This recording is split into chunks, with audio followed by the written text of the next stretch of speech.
This is Shivangi, welcome to shift classes. इस video में हम डिस्कस कर रहे हैं एब्सोल्यूट इनकम हाइपोथेसिस। आपके 4 इनकम हाइपोथेसिस हैं, ठीक है। एब्सोल्यूट, रिलेटिव, परमानेंट और लाइफ, ठीक है। ये जो हैं आपके 4 हाइपोथेसिस हैं। चारों में से परमानेंट और लाइफ साइकिल हाइपोथेसिस ज़्यादा रिपीट हुआ है, ठीक है। Absolute income hypothesis I think एक बार आया है, तो एक बार भी आया तो हमें उसे भी करना है, ठीक है। तो मैं चारों हाइपोथेसिस कराऊंगी आपको। तो आज हम इसमें डिस्कस करें एब्सोल्यूट इनकम हाइपोथेसिस। और 6 मार्क्स में आए आपका MSc 002 में शॉर्ट नोट आते हैं, इसमें चॉइस नहीं आती है। 2 शॉर्ट नोट लिख के आएंगे, वही दोनों आपको करने होंगे, ठीक है। तो जितना मुझसे हो सकता है मैं उतना आपको कराऊंगी। और जो मैंने आपको क्वेश्चन बताए इंपॉर्टेंट, उन्हें कर लेना। जितना मुझे टाइम मिलेगा, अगर उनके लिए वीडियो बना सकूँगी तो मैं उसे भी ज़रूर डालूँगी, ठीक है। तो क्या है absolute income hypothesis? In economics the absolute income hypothesis concern how a consumer divide his disposable income between consumption and saving. देखो, एब्सोल्यूट इनकम हाइपोथेसिस के अंदर क्या है कि कैसे एक जो कंज्यूमर है, कोई उपभोक्ता है, अपनी डिस्पोजेबल इनकम क्या होती है कि जो हमारे पास टैक्स देने के बाद जो इनकम बचती है, हम उसे डिस्पोजेबल इनकम कहते हैं, ठीक है। तो उस इनकम को भाई अब टैक्स दे दिया, उसके बाद जो हमारे पास इनकम बची, हम उसको कैसे शेयर करें, किसके बीच में डिवाइड कर रहे हैं? कंजप्शन में और सेविंग में, मीन्स उपभोग में और बचत में, ठीक है। अब हम सभी इनकम का तो मतलब अगर हमारी इनकम बढ़ रही है तो हम कुछ इनकम का पार्ट क्या करेंगे? सेव करेंगे, कुछ हम अपना उपभोग करेंगे, मतलब कंजम्पशन करेंगे, ठीक है। It part of the theory of consumption proposed by English economist. अब ये जो थ्योरी का जो पार्ट है, कंजम्पशन थ्योरी का एब्सोल्यूट इनकम हाइपोथेसिस है, ये किसने दी थी? एक इंग्लिश इकोनॉमिस्ट थे, कौन? जॉन मैनियार्ड केन्स, ठीक है। केन्स ने दी थी ये। The hypothesis was refined extensively during the 1960 and 1970 notably by American economist James Tobin. और इसको रिफाइन किसने किया था, ठीक है, किसने इसको और आगे एक्सटेंड किया था?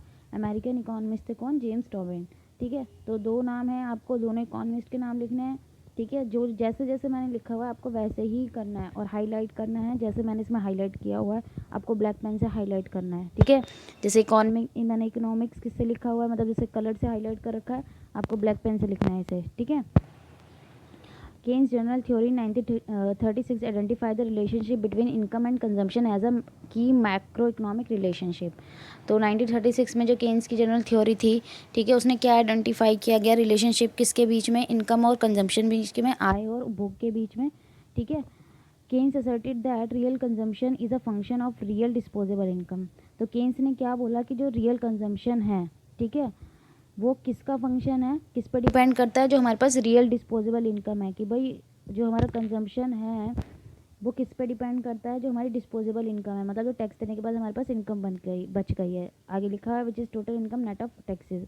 As income rises the theory assert consumption will also rise. भाई जैसे हमारी इनकम बढ़ेगी, ठीक है, हमारी आय बढ़ रही है तो हमारा उपभोग भी बढ़ेगा। Will also rise but not necessary at the same, लेकिन बढ़ेगा लेकिन सेम नहीं बढ़ेगा, ठीक है। अगर हम एग्जाम्पल लें कि भाई अगर आपको आपकी इनकम बढ़ जाएगी तो क्या आप ज़्यादा खाना स्टार्ट कर देंगे? नहीं करोगे ना भाई। कंजम्पशन का मतलब सिर्फ खाने से नहीं होता, कोई भी चीज़ हम खरीद रहे हैं, ठीक है, आपने कार अपने पर्सनल यूज़ के लिए खरीदी तो वो भी कंजम्पशन ही है, ठीक है। तो मैं एक एग्जांपल ले रही हूँ, तो क्या आप अपनी भूख बढ़ा दोगे? भाई अगर आप 4 रोटी खाओगे तो 4 ही खाओगे, ये थोड़ी ना कि अगर इनकम बढ़ गई तो 6 रोटी खाना स्टार्ट कर दोगे। तो जितनी भूख है उतनी ही खाओगे। तो कंजम्पशन हमारी बढ़ती है लेकिन उतनी ही रेट से नहीं बढ़ती जितने पहले बढ़ती है, ठीक है। भाई पहले हमारी इनकम मान लीजिए 10,000 थी, तो हमारी जो फिर 12,000 हो गई, तो हमारी कंजम्पशन मतलब हमने वो 12,000 जो 2,000 एक्स्ट्रा पूरे आए थे वो हमने पूरा कंजम्पशन पे खर्च कर दिए। लेकिन 14 होगी, फिर 15 हो गई, 18 हो गई, पर फिर उसके बाद एक पॉइंट ऐसा आएगा हम सारा कंजम थोड़ा ना करेंगे, कुछ तो हम बचाएंगे भी, ठीक है। When applied to a cross section of a population, rich people are expected to consume lower proportion of their income than poor people. और अगर हम एक इस पॉपुलेशन पे इस चीज़ को अप्लाई करें, ठीक है, रिच पॉपुलेशन और पुअर पॉपुलेशन, ठीक है। एक हमारे पास पॉपुलेशन है जो बहुत अमीर है और एक क्या है जो बहुत गरीब है। तो जो रिच पीपल होते हैं, ठीक है, वो क्या करते हैं? कम खर्चा करते हैं कंजम्पशन पे देन पुअर पीपल, ठीक है। क्योंकि पुअर पीपल को सेविंग से मतलब नहीं होता, उनको क्या होता है वो अपना उनकी लिमिटेड होती है इनकम, तो वो या तो खा लेंगे या फिर बचा लेंगे, ठीक है। तो जो रिच पीपल होते हैं वो कंज्यूम कम करते हैं, ठीक है, भूख कम करते हैं as compare to poor people, ठीक है। The marginal propensity to consume is present in Keynes consumption theory and determined by what amount consumption will change in response to change in income.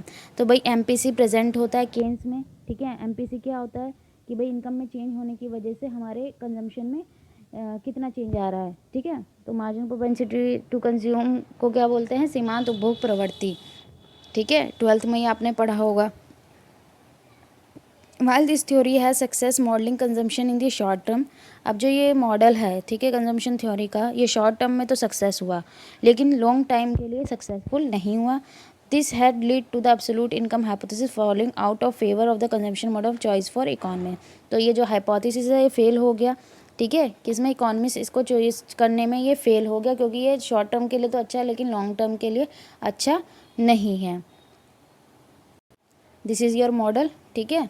ये आपका एब्सोल्यूट इनकम हाइपोथेसिस के लिए जो model use किया गया जिसमें आपका सीटी रिप्रेजेंट कर रहा है कंजम्पशन, एक पर्टिकुलर टाइम पे अब आपका कंजम्पशन कितना है, अल्फ़ा क्या यूज़ कर रहा है। ऑटोनोमस कंजम्पशन क्या होता है, स्वायत्त उपभोग, जो हम करते ही करते चाहे हमारी इनकम हो या ना हो, ठीक है, चाहे हम उसे बोरो करके करें, ठीक है। लैम्डा क्या है आपका, एमपीसी, ये देखो वही कंजम्पशन फंक्शन है जो हमने 12th क्लास में पढ़ा था, क्या, C equal to C bar plus B Y, लेकिन बस रिप्रेजेंट करने का सिंबल यूज़ अलग अलग कर लिए। सी हमारा कंजम्पशन होता था, सी बार ऑटोनोमस कंजम्पशन, बी हमारा एमपीसी और वाई हमारा क्या हो गया, इनकम, ठीक है। पर्टिकुलर टाइम पे कि भाई टाइम लिया गया है। और एमपीसी की वैल्यू क्या होती है, लैम्डा क्या यूज़ कर रहा है, एमपीसी की वैल्यू क्या होती है, 0 और 1 के बीच में लाई करती है एमपीसी की वैल्यू, ठीक है। वहाँ एमपीसी हम बी से डिनोट कर रहे थे जब हमने 12th में पढ़ा था कंजम्पशन फंक्शन, ठीक है। आई होप अब ये आपको जो कॉन्सेप्ट है एब्सोल्यूट इनकम हाइपोथेसिस का वो क्लियर हो गया होगा। अच्छे से कर लेना इसे भी, क्या पता आ जाए एग्ज़ाम में। तो मिलते हैं नेक्स्ट वीडियो में, आज ही अपलोड करूँगी, ठीक है, शाम तक या अभी नेक्स्ट अपलोड कर दूँगी थोड़ी देर में ही। तो आप इतने से पढ़िए, अपने नोट्स बनाइए जल्दी जल्दी और वीडियो को लाइक करिए, कमेंट करके फीडबैक ज़रूर देना अपना। Thank you.